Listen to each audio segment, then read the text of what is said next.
پوری قوم سن لیں کہ ڈر اور خوف جو بھی تھا اب پاکستانی قوم اس کو لات مار چکی ہے۔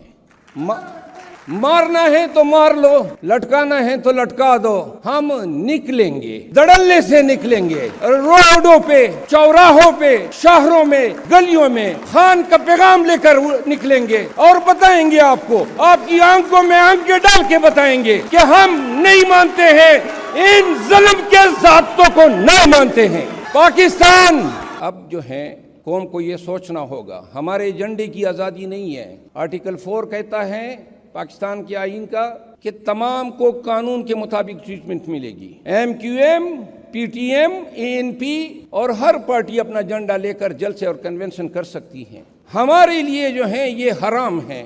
ہر پارٹی جلوس نکال سکتی ہے۔ پاکستان تحریک انصاف کے ورکروں کا انہوں نے کیا حشر کیا، کوئی موقع انہوں نے ہاتھ سے جانے نہیں دیا ہے ہمیں ذلیل کرنے کا، ہم پہ فسطائیت جو ہے مسلط کرنے کا۔ لہٰذا میں اس دن خان صاحب سے ملا تو انہوں نے کہا، میں نے کہا جی ورکر کہہ رہے ہیں کب نکلیں گے باہر، تو لہٰذا پوری قوم سن لیں کہ ڈر اور خوف جو بھی تھا اب پاکستانی قوم اس کو لات مار چکی ہے۔ مارنا ہے تو مار لو، لٹکانا ہے تو لٹکا دو، ہم نکلیں گے، دڑلے سے نکلیں گے، روڈوں پہ، چوراہوں پہ، شہروں میں، گلیوں میں خان کا پیغام لے کر نکلیں گے اور بتائیں گے آپ کو، آپ کی آنکھوں میں آنکھیں ڈال کے بتائیں گے کہ ہم نہیں مانتے ہیں، ان ظلم کے ذاتوں کو نہ مانتے ہیں۔ پاکستان جناب علی اعتزاز احسن صاحب آئے ہیں، ذرا تالیاں بجا کے ان کا استقبال ہونا چاہیے۔ گزشتہ 6 ماہ میں وہ کچھ دیکھا جن کا میں نے کبھی اپنی 30 سالہ وکالت کی زندگی میں تصور بھی نہیں کیا تھا۔ ریاست پاکستان میں انسانی حقوق ایک مذاق سا بن چکا ہے۔ میں نے کیا دیکھا، دل کی بڑاس نکالوں آپ کو بتاؤں تو آپ کے رونگٹے کھڑے ہو جائیں کہ اس پاکستانیوں کے ساتھ ہوا ہیومن رائٹس کا علمبردار یہ ریاست 2008 میں 2 کوویننٹس پاکستان نے سائن کیے۔ ایک سائن کیا اکنامک پولیٹیکل ہیومن رائٹس کا پروٹیکشن، جس کو عرف عام میں international covenant on economic social and cultural rights. جناب علی، چونکہ میں ایک مخصوص پارٹی کے پاکستان تحریک انصاف کے جو قیادت ہیں ان کو میں ریپرزینٹ کرتا تھا، اور اضلاع کی قیادت سے لے کر چیئرمین پی ٹی آئی تک ان سب کی مختلف عدالتوں میں وکالتیں کی۔ میں آپ کو گنواؤں گا اور بتاؤں گا کہ اس ریاست نے، اس نظام نے اور اس عدالت نے شہریار افریدی کے ساتھ کیا کیا، علی محمد خان کے ساتھ کیا کیا، یہ وہ باتیں ہیں انہوں نے کبھی آپ کو نہیں بتائی، لیکن میں ان کا وکیل تھا، میں جیلوں میں جاتا تھا، ان سے ملتا تھا، ان پر روا رکھے گئے ہر ایک ظلم اور جبر کی بات یہ مجھے بتاتے تھے۔ شاندانہ گلزار کو انہوں نے اٹھایا، اغوا کیا، اور پھر کیا رویہ روا رکھا گیا۔ شبلی فراز کے ساتھ جو تشدد ہوا، جو اس کے چہرے پہ ابھی بھی آپ کو یاد ہوگا۔ پھر میں نے یہ دیکھا کہ ہمارے لوگ جب رہا ہوتے تھے تو اغوا ہوتے تھے، گمنام ہو جاتے تھے، اور گمنامی کے چکر میں نے ڈیلے دیکھی، میں نے خاندانوں کو انگیج ہوتے دیکھا۔ میں نے پاکستان تحریک انصاف کی ہر ایک لیڈر کی اسلام آباد میں جتنے مقدمے بنے ہیں ان کی وکالت کی، اور میں بتاؤں آپ کو کہ جسمانی تشدد ہر ایک پہ ہوا، اور بدترین تشدد ہوا۔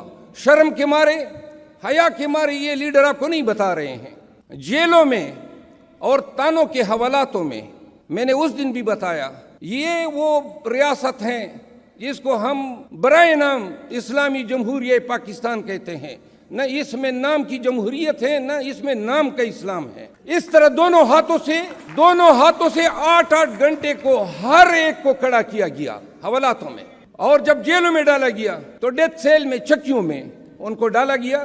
ان چکیوں میں باتھ روم ایسے ہوتے تھے کہ ان پہ پردہ تک نہیں ہوتا تھا تاکہ کوئی باتھ روم اٹینڈ نہ کر سکے، اور یہ مجھے بتاتے تھے کہ 4 ایام تک ہم کھانا نہیں کھاتے تھے کیونکہ 5 اور 6 لوگ ایک سیل میں پڑے ہوتے تھے، اور حیا اور شرم کے مارے اس باتھ روم میں گھس نہیں سکتے تھے۔ پھر چھوٹے مائنر بچوں کو اغوا کیا گیا، اور یہ وارداتیں کے پی میں زیادہ ہوئی۔ پرویز خٹک کو تقویت دینے کے لیے پاکستان تحریک انصاف کے عہدیداروں کو، آفس بیئررز کو اور پاکستان تحریک انصاف کے لیڈرز کو توڑنے کے لیے ان کے کاروبار بند کیے گئے۔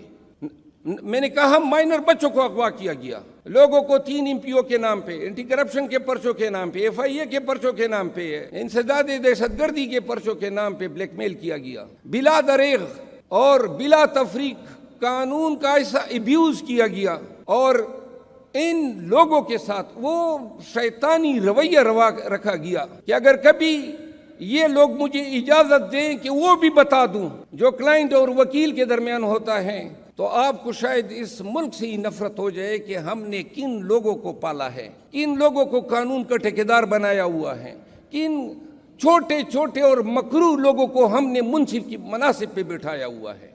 آپ یقین کریں، عدالتوں کی تو بے توقیری پاکستان میں ہر دور میں جابر، ظالم اور طاقتور نے کی ہے، لیکن جو بے توقیری یہ عدالتیں اپنے اوپر لائے ہیں۔